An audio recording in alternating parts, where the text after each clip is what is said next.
Hey, shalom, shalom. This is Rabbi Moshe Otero, and we're going to take a look at something very interesting for all of you who are in the Messianic world. And obviously, Joseph Rickman and Ray Luque really sparked up a very interesting conversation in our Facebook page, which I think deserves a conversation that he has regarding a Messianic parable. And he's responding to the thoughts of Rabbi Ariel Bar Sadok video that Yeshua or Jesus was a violent man, a zealot. I don't disagree with Rabbi Tzadok's understanding. He was, and he was surrounded by zealotry and nationalistic pride, something which even various professors in the area material of first century Christianity also affirms. But these enemies of mine who did not want me to reign over them, bring them here and slay them in my presence. And of course, Ray Luque is citing Luke chapter 19, verse 27.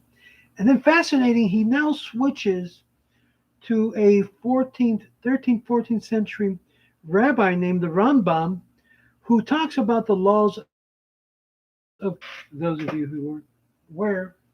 Uh, I did a translation of that book, The Laws of Kings, in Spanish. So if anyone would like to have a copy, you can have it. Just send me an email, and of course, you can go directly to Amazon and order the book directly.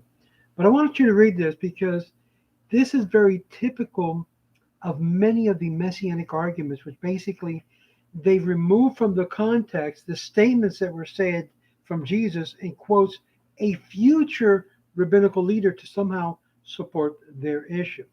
Now, the Rambam explains, he says, in the Laws of Kings, that one of Mashiach's tasks is to fight the wars of God. But what does it mean? Is it physical or spiritual?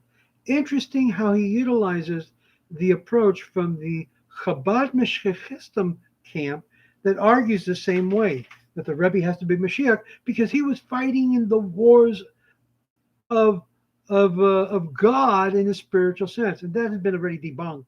That argument of the spiritual wars, the wars referred to Rambam are actual literal wars against Amalek. These are parts of the war of the king of David.